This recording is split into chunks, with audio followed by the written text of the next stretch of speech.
One of the standards that we have for EDU VO8 is to describe the role of the teacher in facilitating art curriculum and supporting development through intentional teaching for children of varying ages and abilities. So for this set of notes, we're going to talk about instructional strategies that are effective for our multicultural classrooms.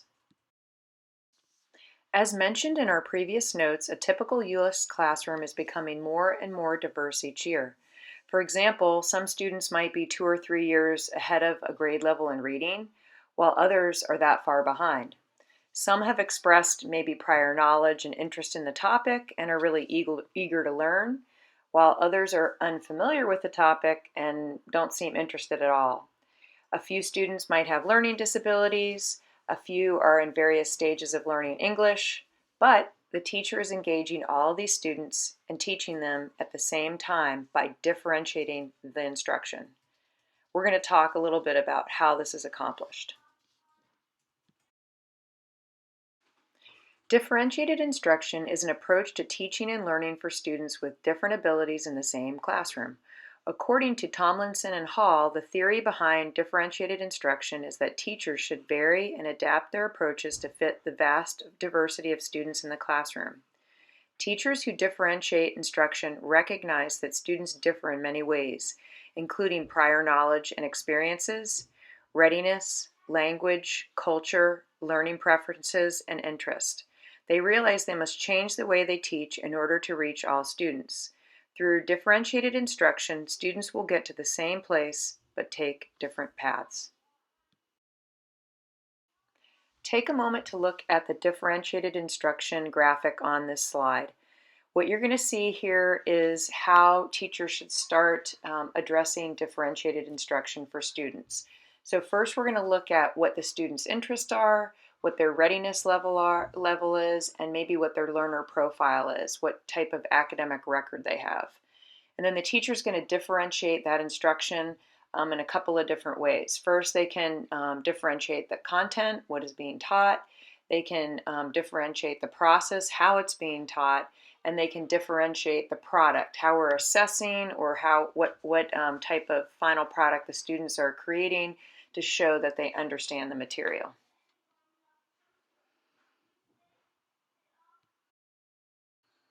As modern educators, we really want to get away from the one-size-fits-all approach to education because it invariably leaves some students behind. So what we're going to do right now is look at Howard Gardner's 8 multiple intelligences and just talk about that a little bit. So the theory of multiple intelligences really challenges the idea of a single IQ, where the IQ is defined a certain way. In other words, where the human beings have one, central computer where intelligence is housed. Howard Gardner, a Harvard professor who originally proposed the theory, says that there are multiple types of human intelligences, each representing different ways of processing information. So I'm going to kind of just briefly go through these. You've probably learned them before in other classes, but we'll just kind of go through them, touch on them here. So the first is the verbal linguistics intelligence, and this refers to an individual's ability to analyze information and produce work that involves oral and written languages, such as speeches, books, and emails.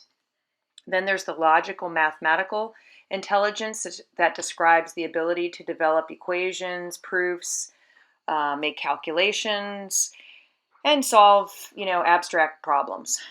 The next one is the visual spatial intelligence, and this allows people to comprehend maps and other types of graphical information. There's also a musical intelligence. This enables individuals to produce and make meaning of different types of sounds. There's a naturalistic intelligence, which refers to the ability to identify and distinguish among different types of plants, animals, weather formations found in the natural world. There's also the bodily kinesthetic intelligence that entails using one's own body to create products or solve problems. And then there's the interpersonal intelligence, which reflects an ability to recognize and understand other people's moods, desires, motivations, and intentions. And then there's the intrapersonal intelligence, which refers to people's ability to recognize and assess those same characteristics within themselves. So that just gives you kind of a brief overview of the multiple intelligences. As a classroom teacher, we use this theoretical information of multiple intelligences to really help us differentiate instruction and understand why we need to differentiate instruction.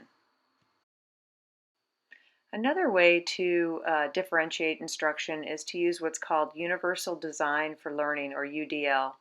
And what this means is you're trying to provide different ways of representation. So you're going to give the learners various ways to acquire information and knowledge. Maybe you provide the information in a PowerPoint. Maybe you provide a video. Maybe you write it on a worksheet, all different ways. Another aspect of it is multiple means of action and expression, and this is just basically giving learners an alternative for showing what they know. So maybe they do a test or a quiz, or maybe they do a project, or maybe they verbalize the information to you. And then there's also multiple means of engagement, and this is different ways of tapping into the learner's interest, figuring out what they can relate to, what's important to them, what they're interested in, and then giving them the opportunity to use those things to actually learn. The important part about universal design for learning is that instead of trying to fix the student, UDL is trying to fix the curriculum so that all students have access. According to Klingner and Artilis, it's recommended that the creation of a culturally responsive education system grounded in the belief that all culturally and linguistically diverse students can excel in school when their culture, language, heritage, and experiences are valued and used to facilitate their learning and development, and they are provided access to high-quality teachers, programs, and resources. Education research shows that children learn best when their culture and language are reflected in the school's curriculum.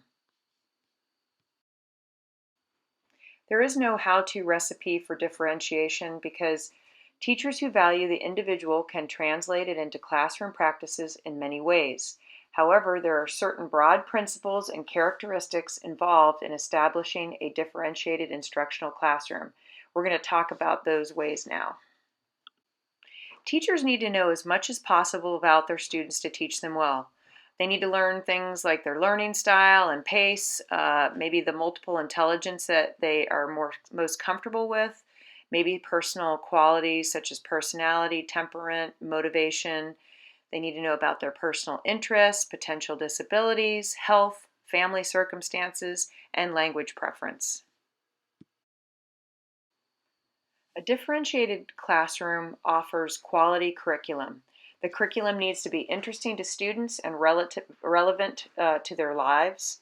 It needs to be appropriately challenging and complex, thought-provoking, and also focused on concepts and principles and not just facts. You need to focus on quality and not quantity. You need to stress depth of learning and not just coverage of learning.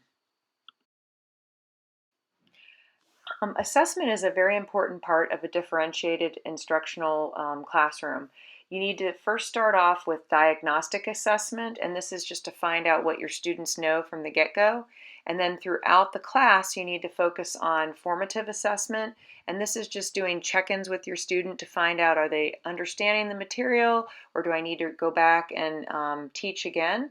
And then finally, at the end, you want to provide some summative assessment, and these are the final assessments that give, generally speaking, a grade to the students. Differentiated instruction also makes sure that there's meaningful activities for students. And what that means is that the activities are equally interesting for all students, that they're focused on standards and essential skills, and that the activities are valuable to the students overall. It's not just busy work. So flexible grouping is an important part of differentiated instruction, and I really like this little cartoon here. You can see students working, in small groups of one or two. You can see them working in larger groups off to the side, the teachers circulating around the classroom. And so the idea here is that students will work with a variety of peers, not the same ones on a daily basis. And sometimes they're going to be placed in groups where, all of the members are at exactly the same level and interest level and also readiness level. And sometimes they're going to be at different readiness levels and interest levels. Sometimes the groups are going to be small group and sometimes they're going to be whole group. Differentiated instruction needs to be built on culturally responsive pedagogy. And so this is where the teacher learns or builds in experiences where there's discussions about difficult topics. Obviously, this needs to be done at an appropriate age level and developmental level for the students in your class. But the teacher also is going to use techniques that deconstruct stereotypes and negative images. The teacher needs to be aware of some inherent biases that they have. We all have inherent biases, and it's good to just reflect on that and think about that when you're instructing students. And again, the culturally responsive pedagogy also occurs in small and whole group experiences. In a differentiated classroom, teachers use information about student readiness, student interest levels, and any student learner profile that they might have, which is documentation about their educational history. And they can then differentiate at least 4 different classroom elements based on that knowledge. Those 4 elements are content, process, products, and learning. And I'm just going to briefly review what those mean. So you can differentiate content, and what that means is what the students need to learn and how the students will get access to that information. Again, that is, how are you giving the students the information? Is it coming in the form of a video? Is it written? Is it oral? Things like that.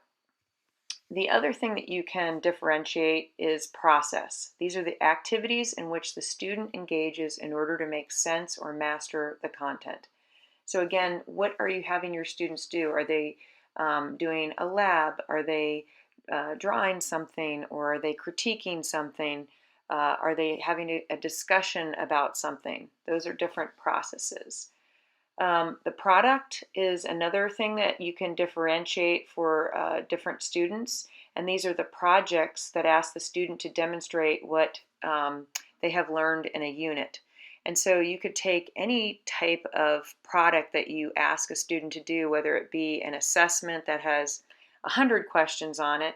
You could modify it by having less questions or it being read to the student instead of having them read it. Those would be examples. And then the final thing is the learning environment. And this is the way the classroom works and feels. And perhaps you need to differentiate your classroom and have a quieter area for students who need to focus more and they sit in that area. Or you might want to have some sort of creative seating for kids who need to fidget while they're learning. So these are all different elements that can be differentiated in the classroom. Okay, let's look at what differentiated classrooms are not. These are just kind of some examples and a little summary at the end here. So to clarify what differentiated instruction is, it is necessary to note a couple of things that it specifically is not. So number 1, when assignments are the same for all learners, but the level of difficulty of assignments is varied for certain students over others, and the students who finish early play games for enrichment, the class is not differentiated. Differentiated instruction has nothing to do with dumbing down or watering down instruction or the standards to make it easier for some students. Differentiated instruction also is not individualized instruction like an individual education plan, which proposes to design materials and tasks for the particular needs of each student. Differentiated instruction suggests that teachers look at zones in their class and their students like cluster groups so they can offer 3 or 4 routes to a goal on any given day.